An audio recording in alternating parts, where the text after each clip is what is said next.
still coming.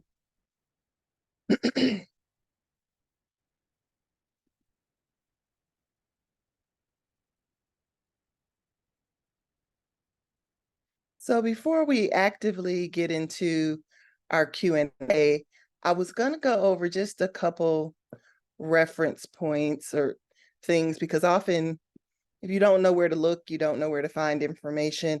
And sometimes things can be right at your fingertips and you not know it. So I'm going to start with Carnival. I'm on GoCCL, and I went into the search bar and I just typed accessibility.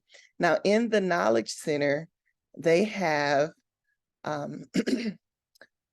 deck plans for all of their, for their different ships. So I'm going to pull up one. This happens to be the Carnival Celebration.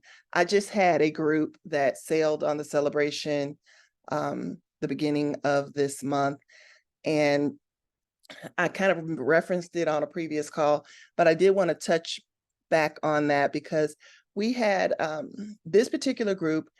With all of my groups, when I do my passenger information, I ask if they need any special accommodations or things like that. And most of the time, people who don't have a very specific disability often will say no. Or if they don't view themselves, quote unquote, as disabled, they will say no. But sometimes after further conversation or digging deeper into what's going to happen and who your customers and clients are, you can identify possible needs that they may have. And so with this particular group, it was a family group, and it was multi-generational. And I had, as the group developed and I was looking at it, I realized that the most senior members of the group were in their late 60s and into their 70s. And so I asked the group leader, I reached out to the group leader and I said, well, I noticed that no one said that they needed any accommodations, but I want to be sure that you guys are all able to, be comfortable and enjoy the cruise, because you're cruising on Carnival Celebration. It's one of their newest ships, one of their largest ships. And, I gave them a different perspective. And we ended up ordering a scooter for the most senior member of the group. And he really, really appreciated it. After they got back and I talked with the group leader about it and was asking, just questions about how things went, she went on and on about how convenient I had made it for them and how glad they were and how they didn't know what they would have done on the ship had they not gotten a scooter for him, because of how far apart things were and all of that. But they went on, I ordered it through the special needs group, and they met them out at the curb. They scheduled the time for the pickup. They met them there, delivered the scooter to him so that he could take it, ride it onto the ship. He didn't have to walk onto the ship and whatnot. And then when it was time, when they were disembarking, they met them back at the curb and picked it back up from him. And so they were really excited about the experience they had where that was concerned. But the thing about it was they were so adamant at first that they didn't think they needed anything. So one of the things I wanted to point out to you with this deck plan is giving people kind of a spatial idea, especially if you're using the bigger ships, because I told them, I said, I need you to understand that the ship from end to end is longer than a football field. And that gave them a visual that put it into a different perspective, because although there were a couple people who had cruised before with the group, they had never been on the real big ships that are out now. They cruised a long time ago. So they really didn't have a full point of reference for what that travel would be like. So with this deck plan, sorry about that, I wanted you guys to look at the deck plans from a different view. Just one, it's going to tell you how big its ship is and all of that. But looking at it at a glance, I'm kind of making it smaller just so you can see the whole picture here, but from end to end, and noting that depending on where their cabin falls, when you're selecting their cabin, another piece of servicing your clients may be looking at a deck plan to determine how far their room is from an elevator. Might not be something that you've actively looked for, but again, on the Go CCL and things like that, you can pull up individual decks plans deck by deck. This particular PDF just shows the entire ship for the purposes of this example, but you want to look at things like that and noting where they are so that, you know, you may want to intentionally place them closer to that or not, you know, depending on what their needs are. So also noting the types of cabins and where they are on the ship. So here, I'm going to actually now blow it up so you can see here in the key, it tells you all about the different rooms. And so when you're looking and booking a cabin, I know for some of you, this may be total review. For some of you, this may be the first time you're seeing some of these things, but you want to pay attention to the symbols that are on the actual cabin that you select. So here, this one is a king bed that does not convert to twin beds. If it has a star, that means there are 2 twin beds. It can convert to king and have a single sofa bed, so on and so forth. So the ones that have the upper Pullman or upper Pullman. So I'm mentioning that because also with this group, one of the cabins had 3 senior citizens in it. And I kept pointing out to them, I said, I just want to make sure you're clear that 3rd bed is a fold down. You know, someone's gonna have to climb up into it like a bunk bed. And I just want to make sure that, you know, I'm not saying that they're not young and spry at heart and can't do it, but I don't want any surprises when you get there. And I want to make sure that you guys are aware because they wanted a triple cabin. And in most cases, triple cabins are going to have the fold down beds. So those are conversations that you want to have and that you want to pay attention to. So you've got symbols here, such as the 2 twin bed and double sofa bed, a connecting room. That's a common question that people ask about connecting rooms. Those kind of special rooms go quickly. So here the symbol U is a unisex wheelchair accessible restroom. So again, as you're looking at your deck plans and trying to determine cabins, those little symbols are important or can be important depending upon what type of accommodations you're booking. Now, if you're needing full size, full accessible cabins, those you do have to call with a Carnival to book those.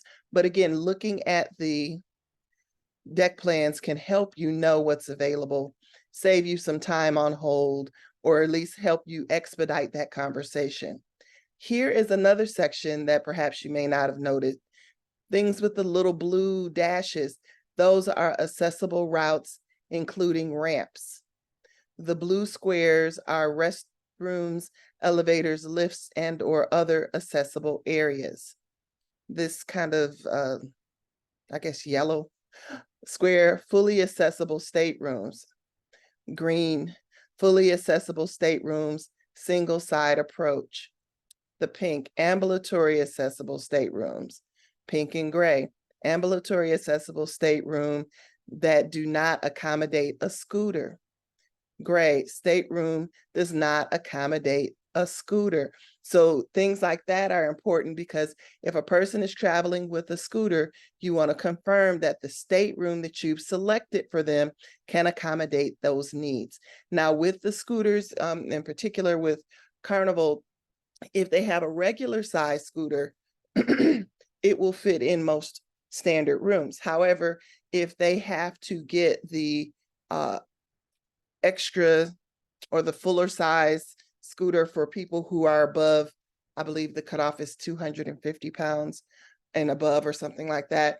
If they have to get that bigger scooter, it will not fit in the standard staterooms. So those are things that you want to make sure that you ask those kinds of questions and note accordingly, because they cannot leave the scooter outside the stateroom. It has to be able to fit into the stateroom when you get scooters for them. So again, this is just an example of a Carnival deck plan. But again, I wanted you to note those symbols so that when you go and look at the ship, you can take a look at that.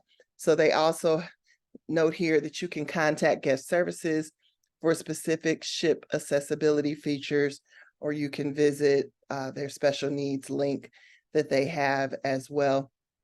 But again, if you're booking things for your clients, this is also something good that you can share with them that they can look at ahead of time. Because if you email them this PDF, they can then, at their own leisure, kind of map out places that they may want to go or not, things they, want to do on the ship, and not be so overwhelmed with trying to get to places and knowing that they can't get there. So this will really help them map out a route. Similarly, on Cruising Power here for Royal Caribbean, as you can see, they have a special needs page as well that's going to give you information, general information, the numbers, fax numbers. They give some recommendations for some companies that you can get wheelchairs from. We have those that we use that you can get commission from as well. It's going to tell you about early boarding, transfers, just a lot of good information. So whatever vendor you are utilizing, always take a moment to go to their search or their help or their FAQs and search for accessibility just to see what they list that they offer. You may be surprised that they may have more available than you were even aware of. So just wanted to kind of throw those out there for you really quickly before we get started. So that was my little quick FYI for some of you. I know many of you have had questions about cruising or clients that needed special accommodations while they were cruising. So I hope that those are helpful for you. So now we're going to open up for our regular Q&A. If you have questions, you can either type them in the chat box, or you can raise your hand and I will allow you to unmute and ask your question, whichever you prefer.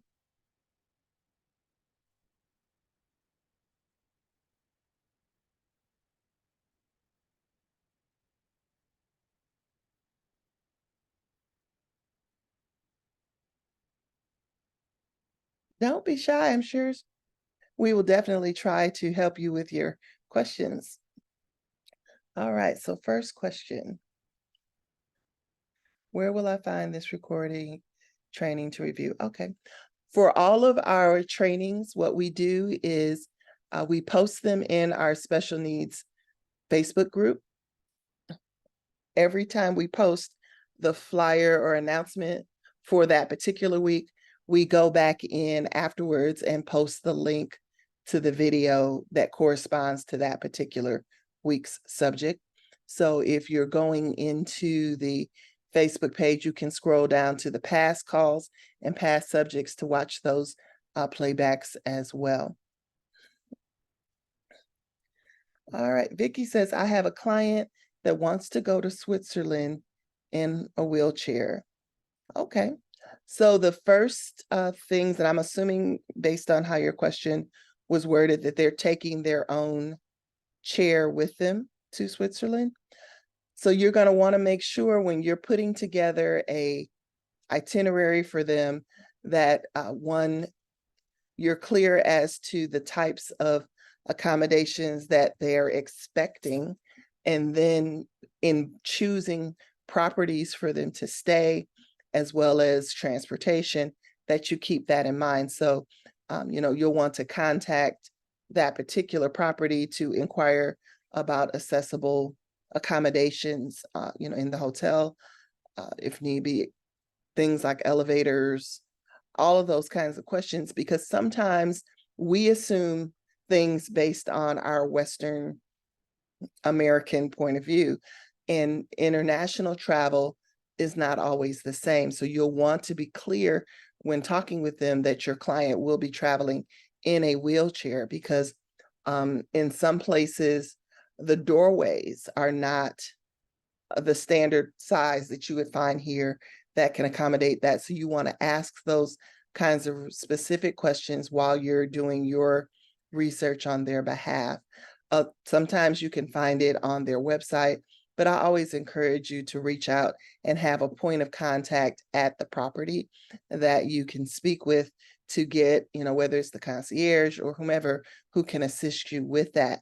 And then once they're there, you want to look at whatever activities or excursions or things they may want to do to also factor in whether or not those vendors that are providing those services have accessible options as well.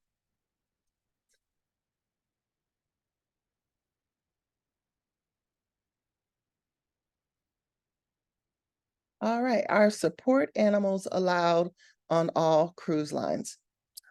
That is a case by case. The answer to that is case by case. Some do allow, some do not. And then the caveat that goes beyond that is also going into port. Not all places, support animal versus animals that are needed for, well, let me rephrase that because I don't want that to come off the wrong way. You want to, one, identify specifically what type of support animal they are traveling with, and whether or not, because it's looked at in some cases differently than, for instance, if it was someone who was visually impaired and they had a CNI dog that was traveling with them versus some other types of emotional support animals and things like that. So you want to be sure that you're clear in terms of knowing exactly what it is, whether or not it is a certified and trained animal. And we've had a training on support animals that was done previously. So I will definitely encourage you to, once you're in the group, go scroll back and watch that particular training, because we did have a training that was dedicated all to that. And that's why I'm saying it's kind of a case by case, because there's some places, like I said, that have certain rules that are very similar to the US, some places that are different. And you're going to want to make sure when your clients are traveling with a special support animal that you are clear where they're going. And if in the case of a cruise, noting the different standards at the ports that ship is sailing, because the ship may accept it, but certain places that they're wanting to get off, they may have challenges there as well. All right, let's see. Are all cruises and hotels this upfront about their accessibility, or do you sometimes need to call? No, they are not always that upfront. And even with the ones who do have things, like I gave that example from Carnival as well as Royal Caribbean, accessibility is beginning to gain traction worldwide in terms of the travel industry. So a lot of places do the bare minimum to meet local regulations. Some places go far beyond that because they've identified that demographic as someone that they want to attract to their property. So you're going to find in this particular space, there's a really broad difference in how different brands approach different things. And because special disability or special needs travel is so broad, it varies. So you take, for instance, a brand like Sandals and Beaches, where they have specifically trained staff that have gone through courses and training and experience in dealing with people who have autism. So that's something that they highlight because they've invested very heavily in it.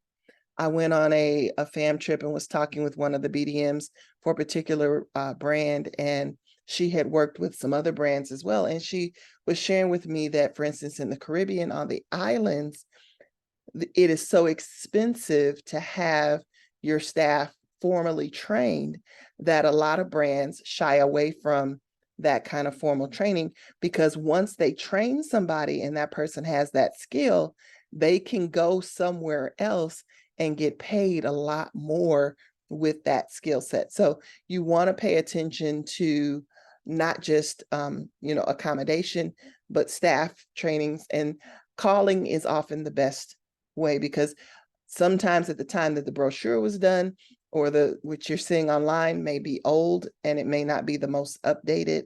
They may have done renovations or have things going on that can impact that. So it's always a good idea to try and reach out directly to the property or to one of the BDMs and ask, just so that you're clear before you send your client and have them surprised.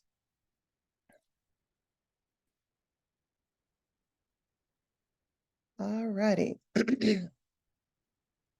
So next, where to begin? Well, Vicki, let me give you kind of some background on our group. This group came about earlier this summer out of a need of different agents inquiring. And Patrice was asked by David and Ron to spearhead this new training call. And so we've come together to put things in. We've done a weekly set of trainings on basic things that touch on the different aspects of special disability training. But where to begin really is an answer that each agent has to individually answer, because for some agents, they have a very specific focus within the disability market, where some are just kind of general. Some agents are just, I want information in case someone asks me. So, if you know that you have a specific area, then there's one answer for that. If you know that you want to target, for instance, people who are physically challenged and you want to offer adventure, there are groups and things that have travel specific to that. Or you may, as I mentioned earlier, autism. So Autism of the Sea is a vendor that does specifically cruises for people that are on the autism spectrum. So there's a lot of different nuances to that. There isn't a one blanket area that says do this, do this, do this. It's going to really depend on what you decide you want to focus on within your business, and then going after the brands and the options that fit that particular need. All right, Michaela asks, are there special accommodations for universal for handicap or paraplegic? They do have some options. Now, I won't say that I've specifically researched as far as paraplegic, but what I will say is in January, I was at the Universal Studios out in California, and they do offer where you can rent the scooter chairs there on site. You can arrange for that and pay. They have a limited number of them, but if you do your due diligence, you can take advantage of that. Along with that, if you rent it, they also give you the pass for you and up to, I want to say that it's 6, but I'm going off the top of my head. You and some additional people that are traveling with you that can bypass the line. Well, you don't bypass it totally, but you get that extra pass, the fast pass kind of thing. And you and the additional people that are traveling with that particular person are able to do that, where you can go and schedule your times to ride certain rides and things of that nature. But again, with each of the brands, you're going to want to look at what are their specific offerings, and it varies. Like I said, they do also, in addition to, because one of the ladies that was traveling with us, she rented one, and so she had not purchased that additional skip the line benefit, but it came with her scooter rental. So some of the additional people that were with us that didn't have that were able to also board the rides along with her. And it was nice in a lot of situations. So she ended up having to park, like they had a little parking area, so to speak, to leave her chair while she was on the ride. And then when she got back off the ride, it brought, of course, back to that same spot to get on it. In some cases, there were areas where she was having some challenges getting to, because the entire park itself was not as easily accessible to her. So you want to again check, but that again was the California park that I'm speaking of. But you want to just make sure that you're paying attention to those things, because if there are situations where you have to ride a tram, in her case where she had to get onto a tram to make it and be taken up to the other end of things and stuff like that. So it is available. There are availabilities at the amusement parks, but there's different rules and processes for each brand.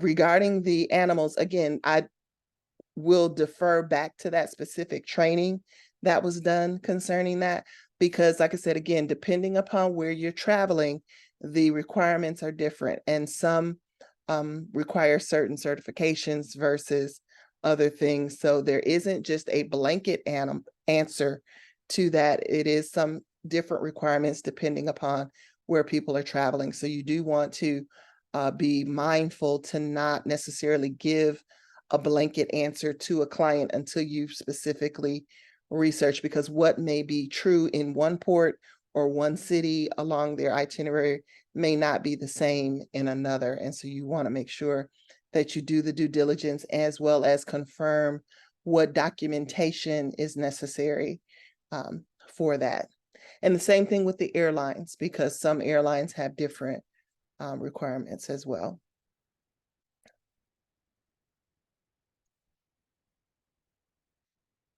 All right, so with Sandals and Beaches, the next question was, how do you sign up for Sandals and Beaches? If you go into the travel cafe and type Sandals into the search bar, their information will come up. I believe they just recently changed.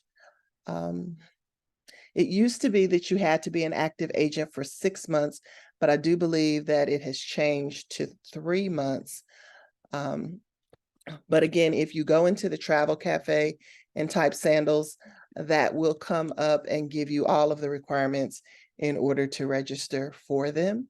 And you can still book Sandals or Beaches if you've been with the company less time than that, because there are vendors that you can book them through, such as Pleasant Holidays and things like that. So if you have a client that wants to go to one of their properties and you've not reached that time milestone, you can still book them.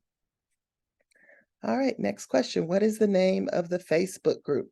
Our Facebook group, I'm going to also drop the link again in the chat. Is Special Needs Disability Travel is our Facebook group. And when you're signing up or requesting to join the group, it is going to ask you membership questions. So please be sure that you don't skip the membership questions, because they are required in order for you to join the group. It is a private, closed group for active evolution travel agents. So if you do not answer the membership questions, your access will be denied. All right, let me come back up.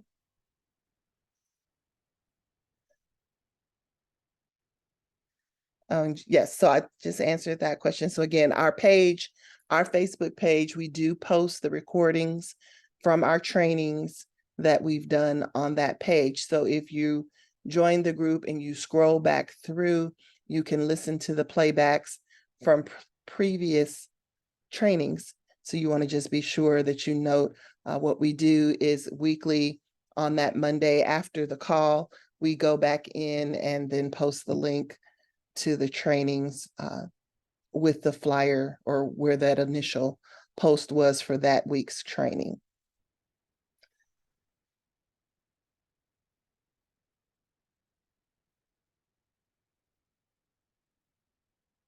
All right, so our next question, on a plane, do they transfer client into plane seat out of chair? Now that is going to depend on what's requested and what's needed. When you're booking a flight, after the flight is booked, you can go back in to request special services. It's called different things under different flight airlines, but it's basically, you know, a special accommodation. They will ask you, does the person just need assistance to the gate? Do they need assistance to the plane? Or do they need assistance to their seat?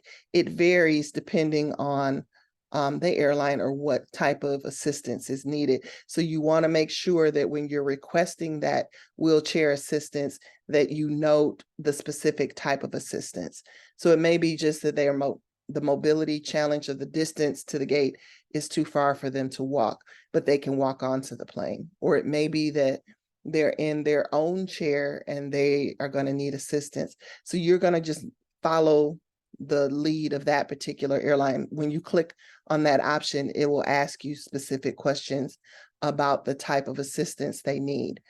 I always encourage your clients, if they're needing that assistance, that they make sure that they allow time and get to the airport early, so that once they've checked in, there's a point where they call for that assistance to come and get them.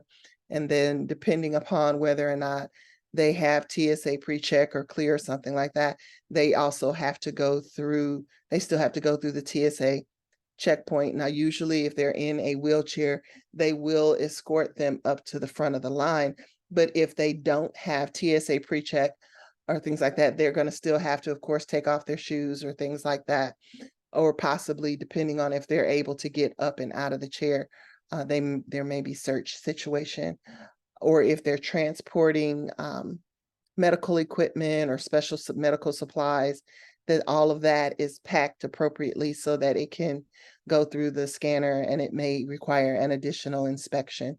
So just make sure that you're helping to set their expectation and that they get to the airport early to allow ample time for those additional things that will take up some of the time in them getting to the gate.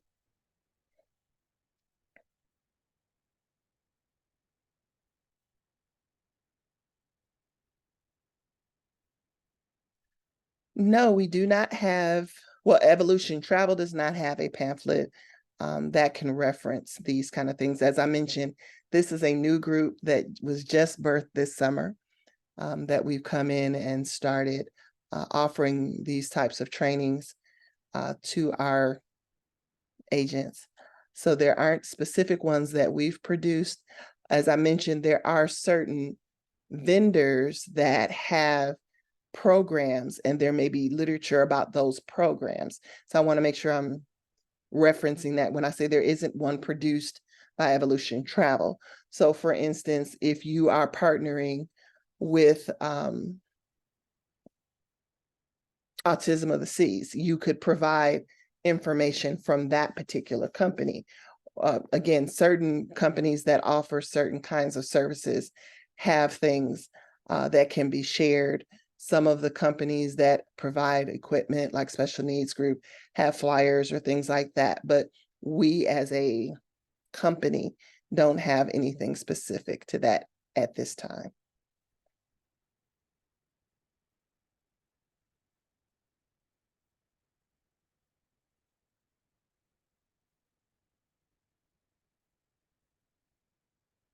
All right. So Griselle said that she did not have to remove her shoes. That's a good thing.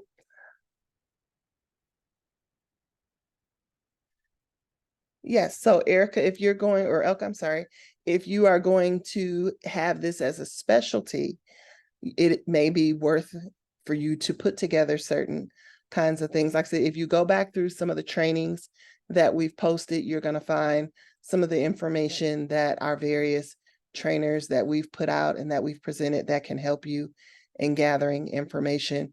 But again, in general, special disability, special needs travel is such a broad industry that it would definitely be to your advantage if you're specializing in a particular subcategory within it, that you could provide information. But just note, so you're not frustrating yourself, that there isn't a lot of it already produced across the board. And so a lot of what you're putting together, you're not going to be able to give all of the answers and scenarios, but the better prepared you can help your client to be, the better their experience will be. Now, some clients are much more comfortable with traveling, and some are going to be on the other end where they didn't think they could travel, or they've got some anxiety about traveling and things like that. So you want to just make sure, as their advocate, that you're, one, putting them at ease, that you're asking them what questions they have, or ask them, are there specific concerns that they have, so you can address those, and not being afraid to tell them, let me research that and I'll get back with you. Because a lot of it, like I said, isn't things that are going to just be, oh, here's the answer to that. Some of it you are going to have to research. Some of it is going to help for you to make those phone calls to the property and talk to them, or talk to someone who's been to the property. Because as I mentioned, a lot of places will say that they have accessible accommodations, but it may not be their entire property. It may just be certain things. As you travel with this in mind, you're going to see different things that you might not have noticed if you were traveling just by yourself and you didn't have a specific need personally. You may have gone to a place and thought, oh, this was wonderful. But if you go and visit a property and you're thinking from the perspective of special needs travel or special disability travel, you're going to see things totally different. A lot of the properties don't have elevators, the older ones. So you would have to make sure when you're booking that you're calling and requesting a first floor accommodation if need be. So little things like that, because if you simply just clicked on the on the website and it says, oh, yes, we're accessible. Well, yes, they are. However, no, they're not in some cases. So you have to just make sure that you understand that. It may be that if they offer 5 restaurants on property, that 3 of them are accessible and 2 of them might not be. So they've passed the accessibility test. But if your client wasn't aware of that before they got there, they might be disappointed because they didn't realize that there were certain areas that they couldn't take advantage of. So you just want to pay attention to that. And a lot of the definitions of accessibility, again, is not all just to one specific, physical. People may have all different types of needs.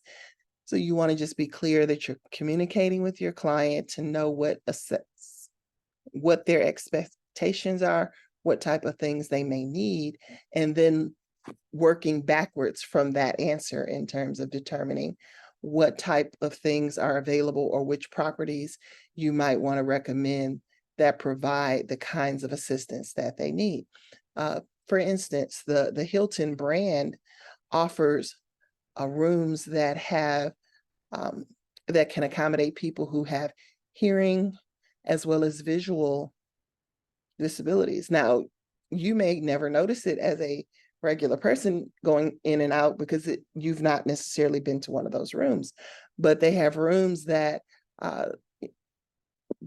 it's got a doorbell and the lights flash. So someone who has a hearing disability, it's pre-wired to provide certain things, or that it has captioning options available, or braille. Do they offer braille menus? So again, it always varies depending upon what it is that your client needs. So some of your bigger national, international brands are going to have perhaps some more offerings than some of the smaller boutique style ones do, but you still have to ask just so that you can request those accommodations for your particular client.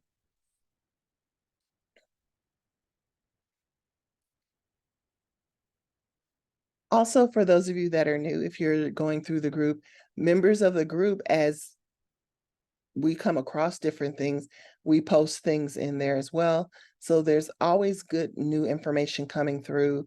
I know Dwayne Macklin had done a series of posts about particular countries that were really putting an effort towards accessible travel.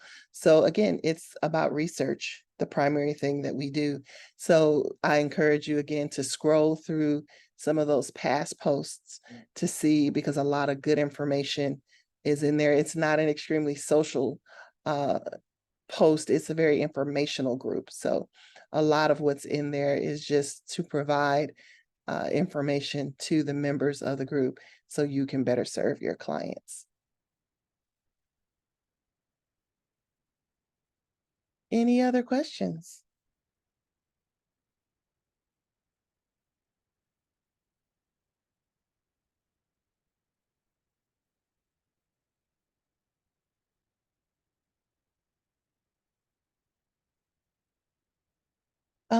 One other thing I will add, when I made the comment about contacting properties, sometimes when you're contacting a property, there may be a language barrier. And so you may want to see if they have someone who is English speaking, or make sure that when you're talking to them, that you're being very specific about what it is you're asking.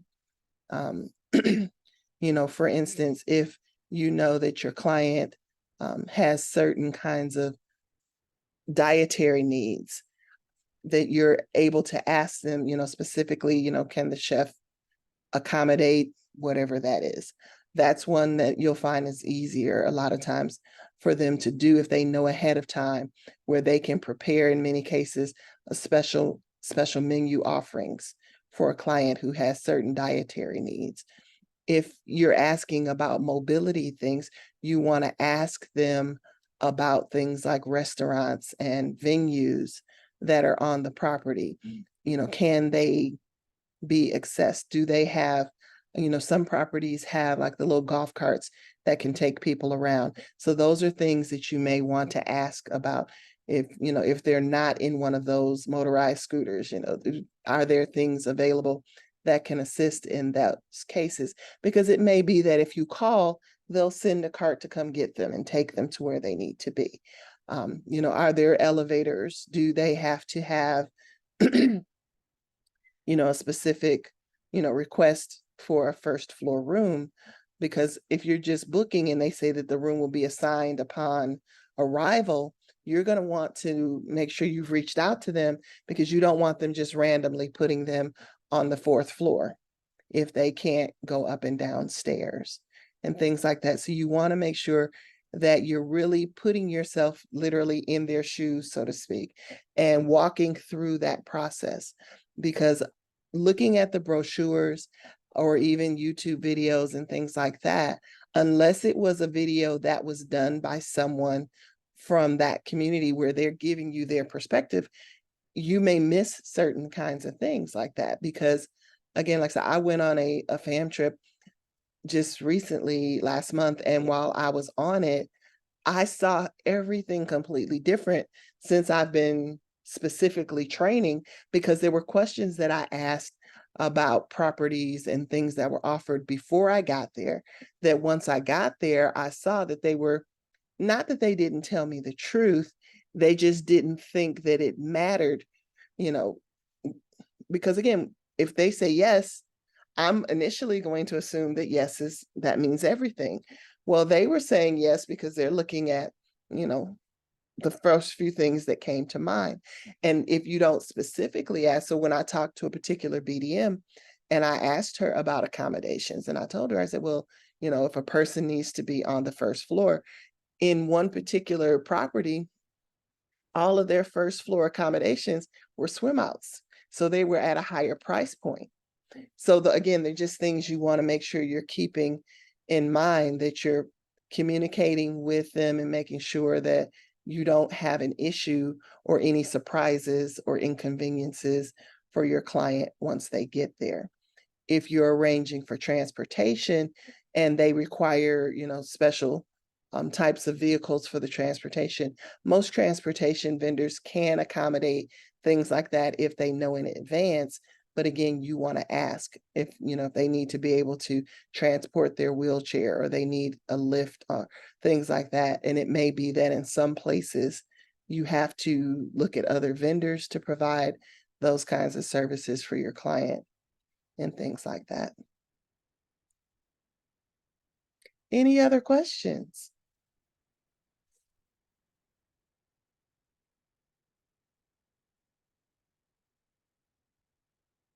Correct. I see they noted like questions about gluten-free or special menus.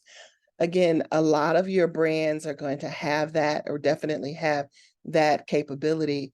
But if you know that they have specific allergies or specific dietary needs, if you communicate that in advance, like I said, the overwhelming majority of them are more than willing to take that into consideration and prepare what's necessary. I know in our particular group, we went to a dinner and they had actually prepared an entirely side preparation, a menu for particular people in our group who had certain dietary needs because they knew it in advance. So when we all came to the table, you know, while they were serving everyone else, that person was able to have all of the courses that we had, but just in something that fit their particular dietary needs. So again, when you're asking those questions, you want to make sure you communicate that to the property, touch base with someone there to make sure that it was received and forwarded to the appropriate areas. And like I said, most of the chefs really love being able to give that person a special experience apart from just having, you know, if someone says that they're vegan and they just want them to eat salad all the time. That's not the case. The chefs that are there in most times are really well accomplished. And so they have a full repertoire and they don't mind preparing something if they know in advance.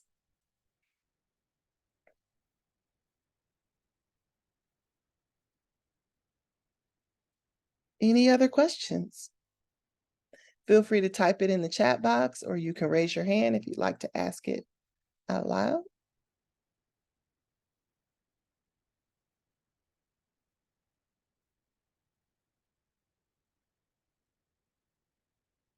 Well, if we have no more questions, then I want to thank you guys. We will have a special training topic for next week. Again, Patrice was under the weather today and unable to be on the call, but we're sending our prayers to her for quick recovery, and she will be back with us on next Monday.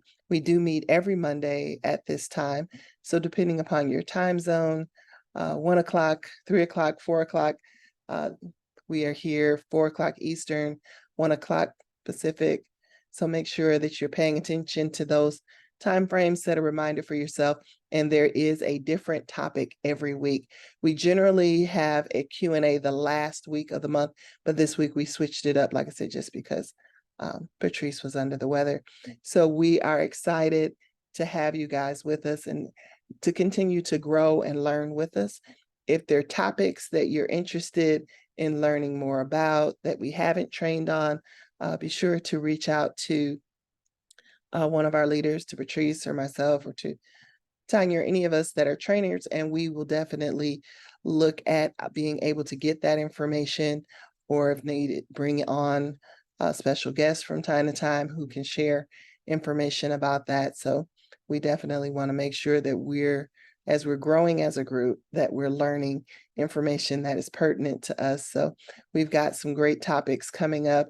It's always something different each week. So make sure that you join in. And if the topic that we're covering that week isn't the specific thing that you had in mind, still be open-minded and listen to it, because you may find something in there that helps you better serve one of your clients. The more we learn, the more we're able to service our clientele and expand your business. Like I said, that example I gave at the top of the call, that particular group, no one said that they needed any special accommodations. But when we got to the, down the stretch after the cabins were booked, and I kept pressing and asking more questions, we were able to do things. So for instance, if someone is diabetic and on insulin, they may need to have a sharp container in their cabin if if they have needles, something as simple as that. Or depending on where they're traveling, if they're traveling with something like insulin that has to be refrigerated. So again, you want to just note those kinds of questions sometimes to ask, so that not all hotel rooms have a refrigerator in them. Some you have to request one, or it may be an extra charge. So you don't want to just assume those kinds of things. So when you're asking sometimes when you have those general conversations, just throwing things out may trigger a thought, oh, well, yeah, I do have medication that needs to be refrigerated, or I need to take, certain things with me. I'm traveling with a CPAP machine and I need to take distilled water or, a lot of different things. So you want to make sure that you're having conversations with clients and allow them to feel comfortable to share those things with you. And if need be, it may be a sidebar where you're one-on-one talking to someone who's traveling if they don't want the other people traveling with them to know, because sometimes people are self-conscious. They don't want it to seem as if they can't participate. So having those kinds of conversations will definitely help them be prepared and understand how the travel itinerary could be impacted for them. And knowledge is power. So if they know ahead of time, they can prepare for it. Even people who don't necessarily have a diagnosis may benefit from some of that information that you're giving. Because trust me, I tell people, I was talking with someone about the scooter on the cruise. On the cruise ships, those scooters are rolling through there like, Mercedes and Cadillacs. They are zooming around. There is no stigma. The individuals that are on there are living their best life. They are charging at night and zooming to where they want to go. They are going from the Lido deck to the casino to the buffet to wherever they need to be, and they're having a great time. But in your local neighborhood, someone may look at that as, oh, that poor person can't get around. On the cruise ship, everyone is looking at them like, now they are enjoying themselves. So again, as you're talking to your clients about the kinds of things that are available to them, you want to make them feel comfortable and let them know that this is going to allow you to have a really great time. If you spent, $1,000, 2,500, 3,000, 5,000 on a vacation, that extra 300 on the scooter just so you can enjoy everything is definitely a worthwhile investment. So sometimes when you're talking to them, you want to really make sure that they understand that you're wanting them to have the best time possible. And if it's a multi-generational trip or things like that, you want them to be able to participate and enjoy all the aspects of the trip that everyone else is enjoying as well. Well, that is it for this week. Have a wonderful week, everyone. We will be back same time next week, and we look forward to seeing all of you back on the call, as well as any of your business partners. Please feel free to invite them if they're interested. And for those of you joining the group, don't forget to answer your membership questions so that we can add you into the Facebook group. This call is officially over.